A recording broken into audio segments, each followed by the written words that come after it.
So André, thanks for having me.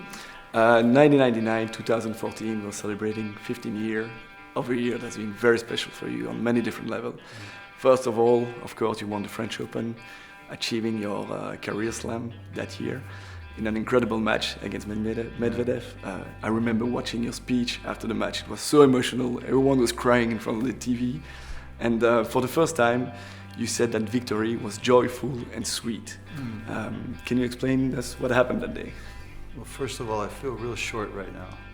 That chair's high. I'm not really short. Secondly, no, don't worry about it. That's okay. No, don't worry. The thing for me was what made that so special is at that stage of my career, I had really wasted a lot of opportunities.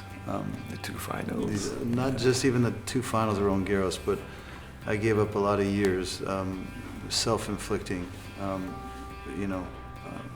lot of things. But when I won there, it was like all of a sudden, no regrets in my career.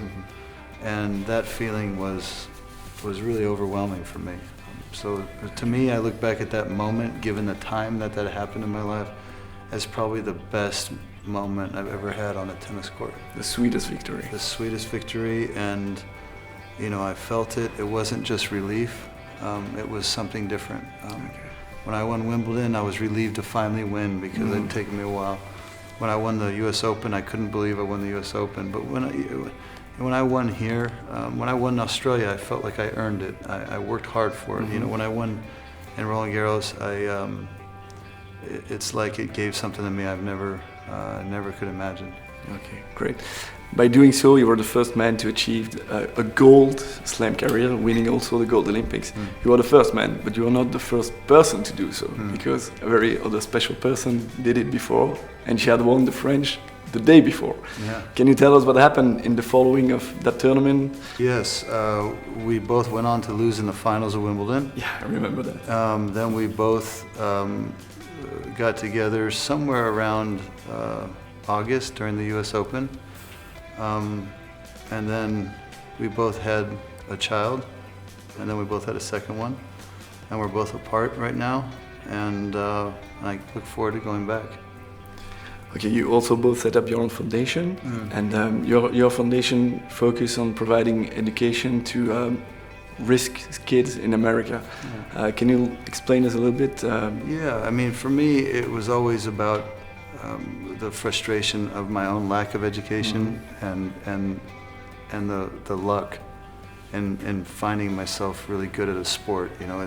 This doesn't happen. So when you think about children that don't have education, that don't have a future, and they're not so lucky to be number one in the world at something, it's pretty desperate, their lives and circumstances. So I focus on education to really give the tools to have systemic change, to hopefully affect the next generation, as opposed to incarcerating them as adults. It made much more sense to me to spend a lot less money and educate them as a child.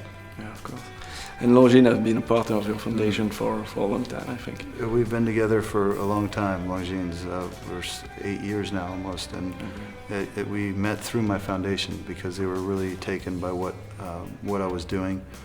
And we connected over my foundation, even with their support, not just economically in many cases, but also with coming out to the school and showing the children the craftsmanship of making watches and showing the kids that there's a bigger world out there for them if they want, and that's okay to dream. So it's been a great relationship, and I'm proud of how they handle their business as they've grown. They've never lost touch with the communities that they're involved with.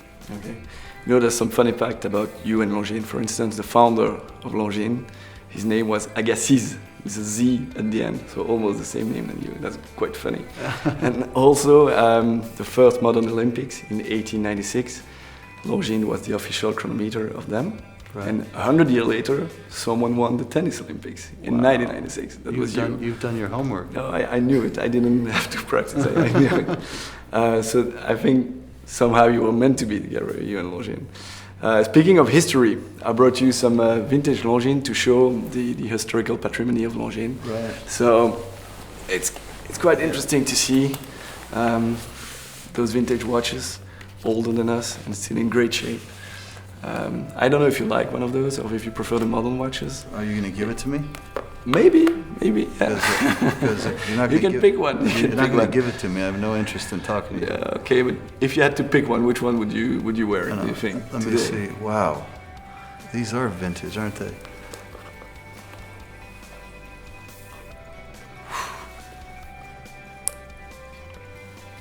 Yeah. This is very pure. This is. Yeah, it's very pure design. You don't have to give it to me. It's all right. Okay, cool. I'm just gonna think you're an asshole. That's all. Also, I'd like to reflect on the beautiful slogan "Elegance is an attitude." I think it's one of the best slogans ever. And if we take two phrases back to back, image is everything, elegance is an attitude. If we reflect on the two sentences, does it somehow reflect the journey of your life and your maturation as a human being? You know, I think so. It's a shortcut, but I mean, yeah, it somehow. is. It's a easy parallel to draw. Yeah. And I think it does symbolize a lot of growth. But you know, and it also speaks to a company that you know, knows how to be inspirational. You know, and that I'm grateful for. But being with them has been a pleasure, and I much prefer being elegant than being an image. Great. Okay, last stupid question.